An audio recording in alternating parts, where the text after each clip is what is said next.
begin the film, there was a blank screen accompanied by red text and foreboding music, starting the suspense and signifying that danger was looming. The next part is using a sepia tone to indicate that the scene is in the past. There is an extreme close-up of the man's face to emphasise that he is evil and has sinister intentions. The music that accompanies this sequence expressed feelings of helplessness as the girl is being abused, which agitates the audience but also grips them because they want to know what happens next. There is a shot where the man appears to be watched. This is indicated because shot is shaky, signifying that this is the view of a person. There is a heartbeat sound effect that accompanies this to heighten the tension.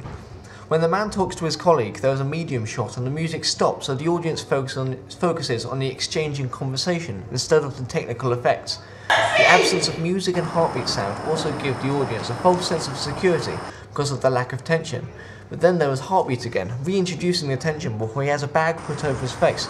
The shot starts to fade out just before this happens, so the audience, thinking it is another false shock, calms down beforehand, but this is even more shocking. There was a blank screen with innocence lost in red text, providing another hint of the deeper story of the film, that the man was abusing his students and now revenge is being taken out on him. There was a light turned on which is quite blurry, implying that the man was unconscious and is now waking up. The light also makes an eerie atmosphere. There is then a series of shots of the man tied up, from medium shots to an extreme close-up of his face, to visually stimulate and excite the audience. The location of the film was a studio, so it let us have full power over what lighting we could use, as the studio was originally a neutral black. The studio was also very easy to make echoes in, making the atmosphere even more creepy. There is a monotone drone that adds even more tension. The music changes when he hears banging. This connotes that this is another stage of his captivity, another stage closer to a dramatic climax. As he screams, there is a long shot, denoting that he is far away from help and safety. There are frequent fades out to indicate that this is a considerable amount of time. The skillful acting from this person enhances the film, as his facial expressions, body language and voice make his scenes effective and eye-catching for the audience.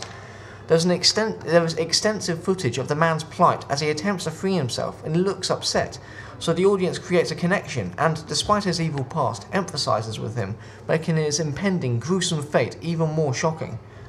The music changes again to something very suspenseful, building up to something that the audience now knows is probably bad. The close-up on the man's face shows that he senses something is occurring, the details of which neither the man or the audience know of yet, making the audience nervous and asking themselves what this thing is that is causing the suspense of music to play.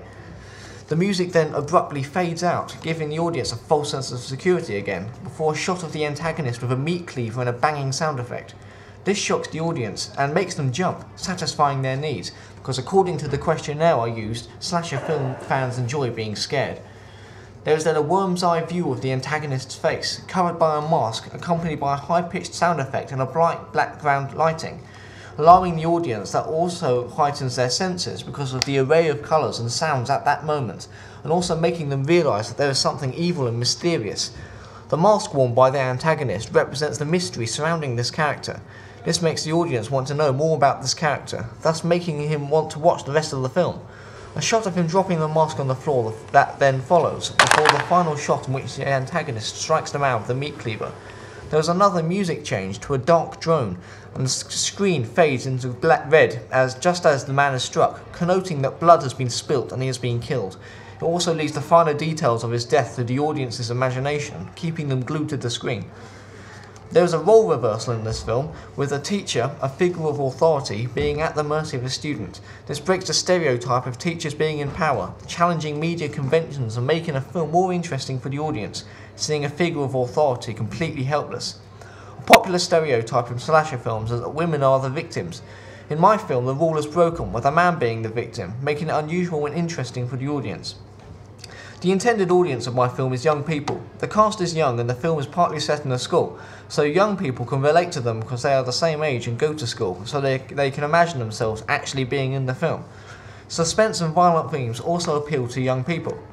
I think I have learnt a great deal from my experience of making my film. I have realised the painstaking practice it takes to get a perfect shot and the immense concentration it requires for editing them. The aspect I think I have improved most has to be the editing aspects, as working by myself with the editing software has made me learn to stand on my own 2 feet and adapt to the software. Something I could improve on would be I could have worked better as a team, but I think my team building skills are improving.